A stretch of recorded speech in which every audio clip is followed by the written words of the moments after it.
Hey, how's it going, everybody? Sarasota Tim coming to you. My name is Tim, and the channel you're watching is Sarasota Tim. If you like this video, I'd appreciate if you give it a thumbs up. I want to talk to you today about Medicare, and when you reach 65, which one you should take, either the supplement plan or the Advantage plan.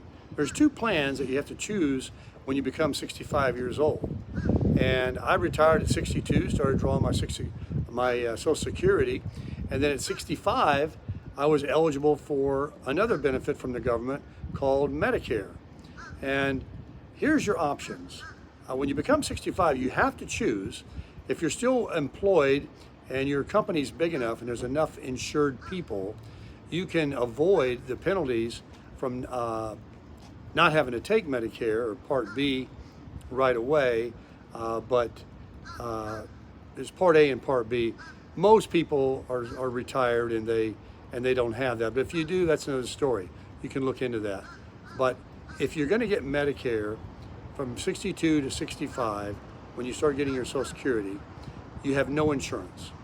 From 62 to 65, you are SOL. You are just out there with nothing. You quit your job, you took a part-time job, you started drawing your Social Security, and your part-time job does not offer any kind of Medicare or medical policy. So what are you going to do? What are you going to do? Well, this is my opinion and what I did. You can do you. But I can tell you this.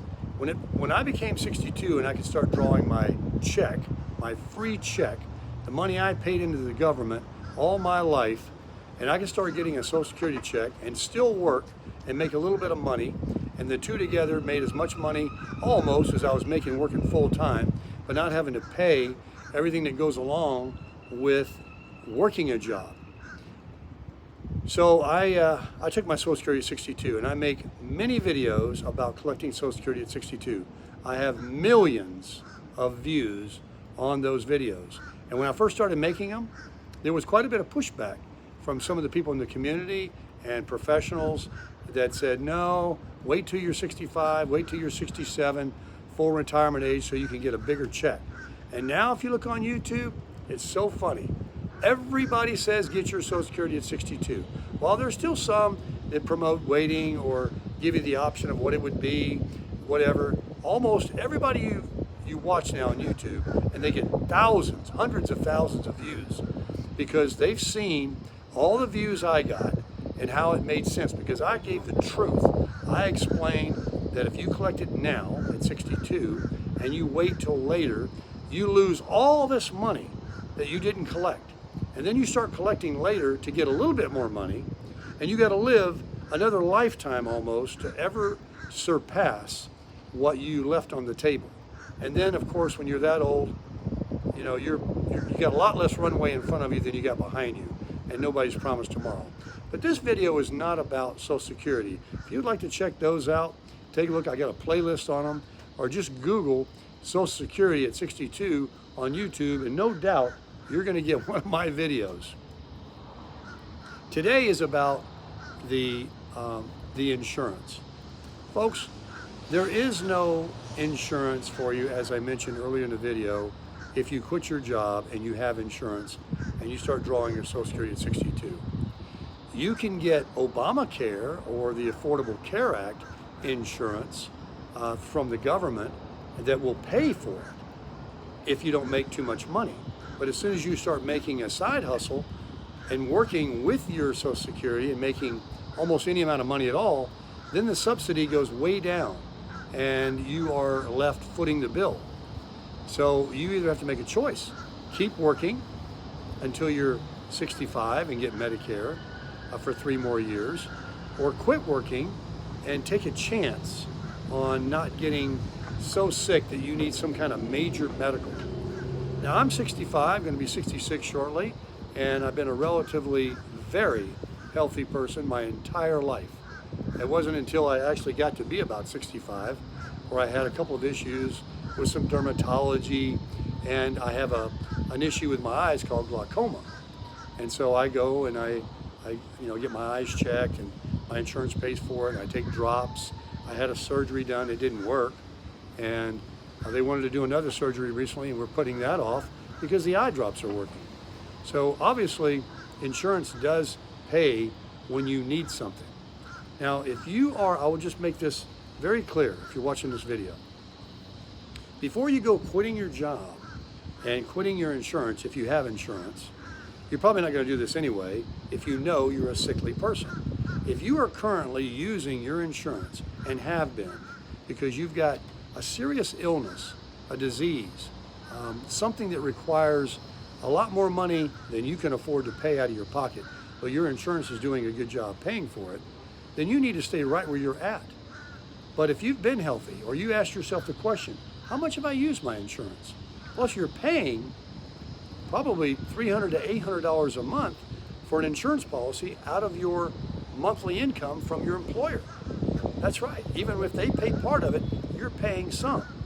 So some people have decided that they will go ahead and retire at 62, and they will get Medicare at 65, and what they'll do for 3 years, they'll either do the Obamacare, if it pays enough, or they will self-insure. They will take the money they were spending with their employer and save that. And that way, if you ever need to go to a doctor, and have something done, then of course you have some money there you can use. Are you going to get Obamacare? Or are you going to just be healthy and not need it? Take a chance. That's what I did. And that's it. But when you become 65, then you have a choice. You have a choice of either paying again, like you did when you worked. That can run you $4,000 to $6,000 a year if you take a drug plan, a hearing plan, a dental plan, a vision plan, and you pay your Part B Medicare, and you pay for a supplement plan, the major insurance policy in itself. And all of that together can cost a lot of money each and every month and each and every year, whether you get sick or not, just like you did when you were working. That's why they call it insurance, right? You have it if you need it. If you don't, you're SOL. You're out of the money. But that's the supplement plan. The Advantage plan is the plan that I took at 65, and that's a plan that costs you nothing. You get vision, dental, hearing, and all of these different plans, plus your major medical at no charge. In fact, the Part B that comes out of our Social Security of $175, with some of these Advantage plans, they even put that back in your Social Security. And that plan has worked great for me. I've been to the doctors already a few times for my eyes and dermatology. And aside from a copay, and most of the time none, no copay for a primary, for blood work and all these other things, zero cost to me. So I promote the Advantage plan. And more people in America, by a margin, choose the Advantage plan over the other plan. The only reason that people choose the other plan is they want to be able to go to any doctor in the world, or in the country I should say. They want to, because that's what it's original Medicare. And anybody that accepts Medicare accepts it. But you pay for that because it's not free. So if you don't use it, you're paying. Are you going to go without insurance and not pay? Or are you going to pay, with Obamacare? Or are you going to pay by stay working and not collecting your Social Security and paying for a private insurance plan through your employer? So it's really cut and dry. And for me, it was like, look, here's a check of $1,700 we'll give you every month starting at 62 years old. And you don't have any insurance though. Nobody can live on Social Security by itself. You must still work part-time to supplement it. But in my opinion, that was a heck of a lot better than even considering working 40 or 50 hours a week again, when someone's going to pay me $1,700 a month, and however many hours I had to put in to make that $1,700 when I was fully employed, I can work that much less. And that gives me more time for me to live my life and do what I want to do. And you'll find in a very short time that no matter how much you think you like to work, and I promote working some, it's not good to just sit around and do nothing, but you'll find that when you don't have to be at the beck and call of an employer in certain hours of the day, and I call it a prison job, and you must be there until a certain time, and then you're released to go home and eat and take a bath and then have a night's rest, and then the next day at a certain time, you must be back there until a certain time before you're released again. That is a prison job. And even if you love it, I mean, I have a YouTube job, and it's a prison job because I have to make videos all the time, and that's how I make my living now on the side with my Social Security. But what's great about it is I get to do what I want to do. You might want to work at a golf course. You might want to be a waitress or a waiter. You might want to cut grass. You might have a skill set where you can do some plumbing or construction or painting or car repair. You may want to walk dogs, housekeeping. There's all sorts of entrepreneurial jobs. I mean, this is America. To make another couple of $1,000s a month is like falling out of bed if you're not a lazy person. But rather than working 40 or 50 hours a week and being underpaid just to have benefits called a vacation pay or insurance that you pay hundreds of dollars for every month that most of the time you're not even using. But I do say, I retract, if you're using it, you're a sickly person, you have issues, you've got serious medical problems, then of course, it's like a no-brainer. You stay with where you're at until you can switch over at 65 and collect your Social Security and start drawing your Medicare. Or you go and get the Obamacare. But anyway, folks, that's what it is.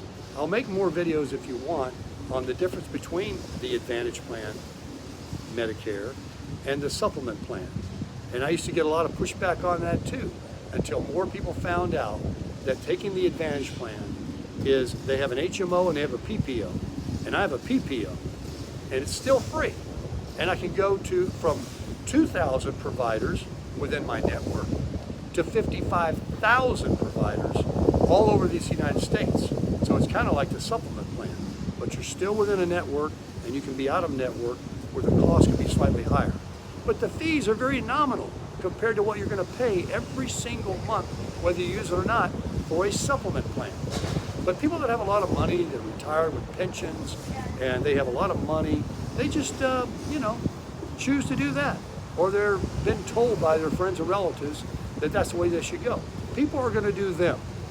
But think for yourself. Be a person that thinks for yourself. Don't just go with what somebody says. Don't even go by what I'm saying. Just take what I'm saying and use that information, study it, figure it out, and you'll see that you'll definitely be crushing it.